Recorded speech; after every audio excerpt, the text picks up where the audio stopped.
If it were important, would it be a coincidence? That's what I was wondering.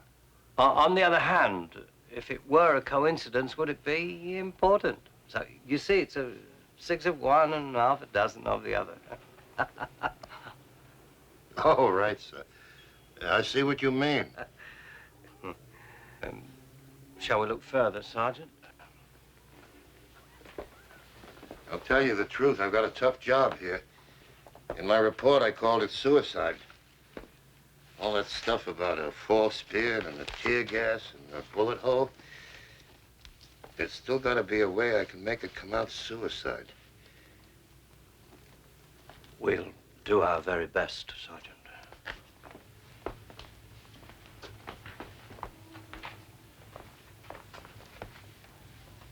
Something wrong? Oh, no, it's just an author's vanity, I suppose. If you can call writing a single book being an author. I was wondering if Mr. Saunders possessed a copy of it. 7 Who Beat the Headsman, sir? That's it. Have you read it? Not yet. But Mrs. Colombo read it. And she told me she's reading it again. Is she indeed? Well, I suppose the book could be anywhere. Not your book, sir. I've been over this whole place. I would have noticed it. It's a minor matter. But I think you just slipped up, sir. Have I? Mrs. Colombo, she said that Mr. Saunders called you about your book when he called himself Carmichael. Yes, he did, indeed.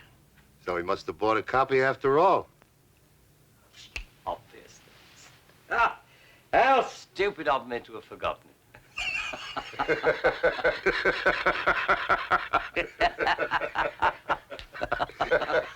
It's probably at that place he worked, that music hall place. Look, enough of this bragging. I say a man's got to sleep with his conscience. That is, if he can't find something better. Oh, well, now, let's get on with our show. At practically no expense and very little trouble, we bring you the Great Bellini.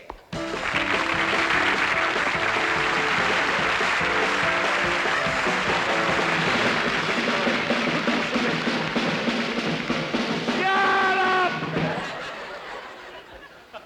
What do you want, a knighthood? Good evening, ladies and gentlemen. The first thing every magician does is to introduce his very charming and attractive assistant. I can't afford one. So, whatever it is, I shall come down here amongst you and possibly get a volunteer from the audience. Good evening, sir. Good evening. You're looking well. Suit's coming back into style. Good evening, madam. I've found the volunteer up this way. Come along, my dear. And now, my first trick. Trick? Did I say trick? Miracle! Miracle. Stand over here, my dear. Stand right there. How about a nice hand for my very willing volunteer?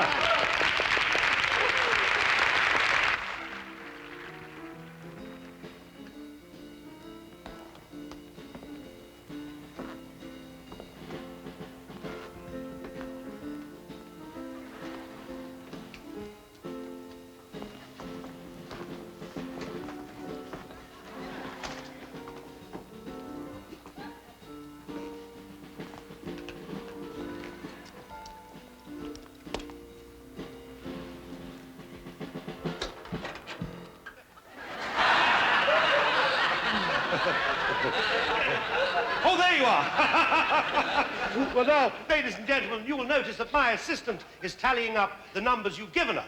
And I must point out I have performed this trick before the Duke of Edinburgh, the Prince of Wales, the Marquis of Granby, and several other well-known pubs.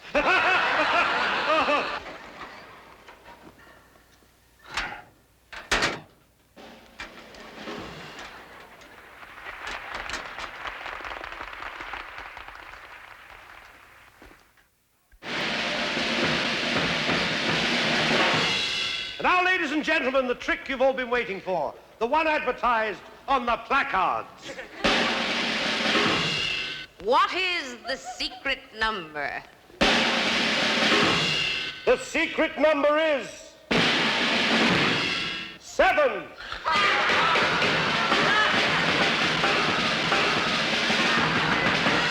What? Oh, what? Funny. Very, very funny. Back to your seat, love. Thank you. I've got a wife and 2 kids to support. Good, isn't it? Yes. Anyway, let's give the little lady a little hand.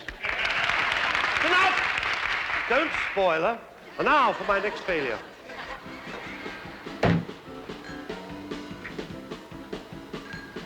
I'm so sorry, dear. It's just a little headache. Chief Inspector! Oh, excuse me. Hello, Chief Inspector.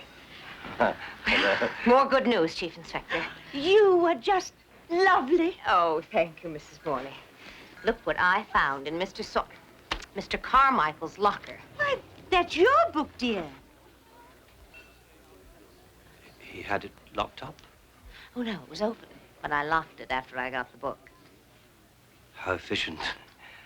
I still don't quite understand the significance of... Oh, excuse me. One of the chapters is missing. Cut right out. The part about the murder of Lily Corday. And the man they accused of killing her.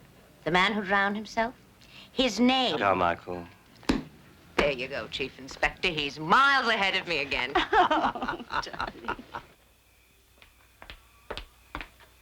Ta-da! Dim sum, homemade. Oh, you couldn't have. Well, they were really for my husband, but he's working late Wow. again tonight.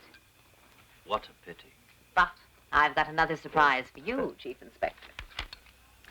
You wrote that a politician murdered Lily and then framed a man named Carmichael. You know, Ian once told me that it wasn't really a politician. He said it was someone else, and he's still alive. That is really beside the point, dear. But I think the point is that your Mr. Carmichael was drowned. Only he wasn't. He wasn't? If you look here, Chief Inspector, in our Mr. Carmichael's book, in the table of contents, you see that? The murder of Lily Corday. I am the murderer. I am the murderer. That's remarkable. Isn't it, dear? Carmichael wrote that. The same Carmichael who was supposed to be drowned, but he was living right here in Los Angeles, and now we know who killed him. Living with the guilt all these years, he read your book, and he called you to confess. To confess? Yeah. Oh, excuse me. To confess, of course. And then, upset, terribly frightened, Overwrought. Knowing his own life was over. the poor man committed suicide. A clear case of suicide. Your Sergeant Boone was right after all. Carmichael shot himself. And then he maced himself and put on a false beard.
Why, Chief Inspector?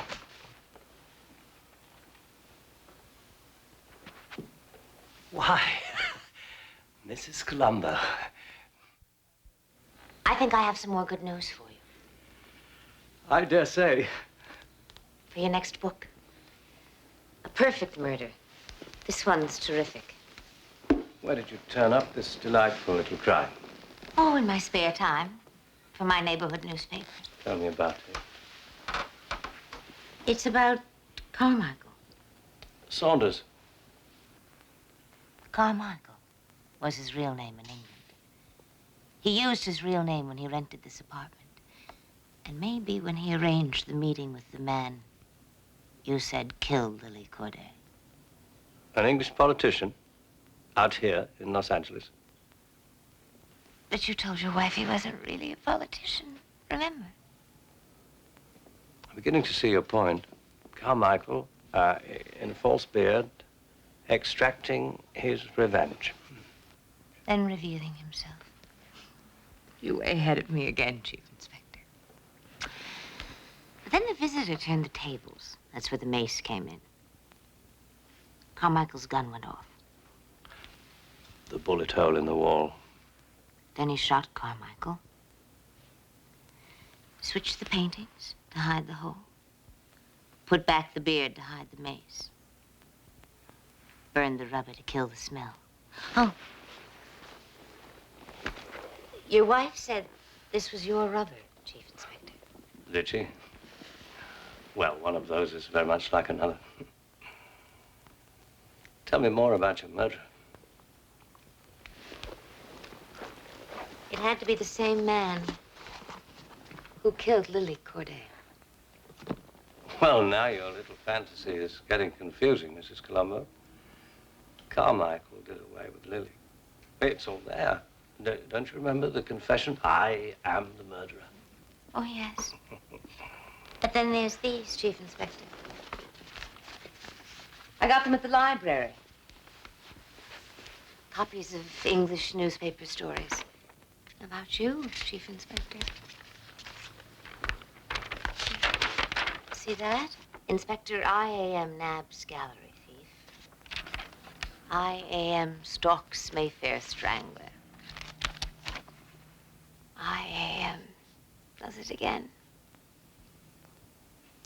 You were a very famous man. Inspector Ian A. Morley. I.A.M. Oh, it doesn't say I am the murderer. It says I.A.M. murderer.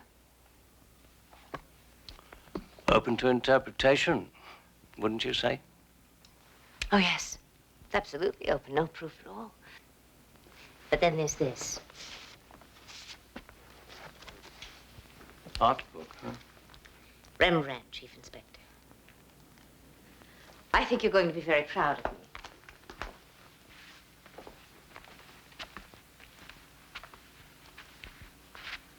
You see, it's the very same picture. Mm. The officer. You see how the light goes? Yes.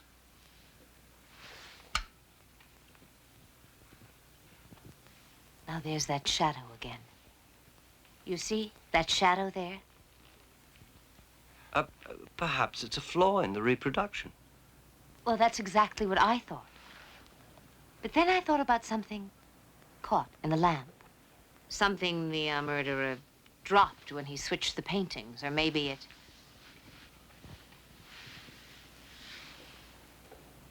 fell out of his pocket. You see? Now it's gone.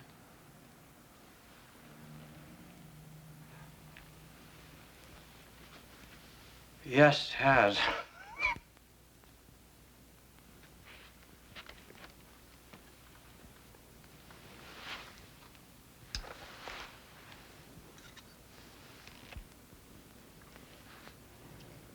Your mace pen, Chief Inspector. You killed Carmichael. And You killed Lily Corday.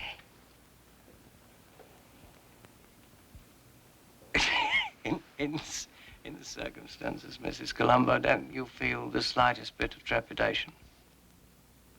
Oh, no. I think you're a very nice man.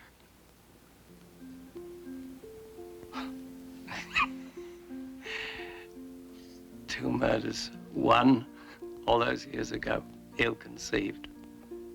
The other, a few days ago, inadvertent.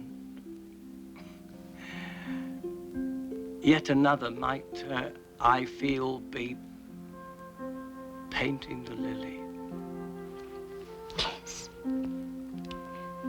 I thought so, too.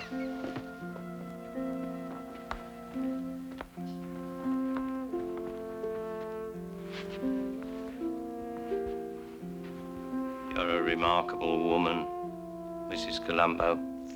Coming from IAM, I'd say that's quite a compliment.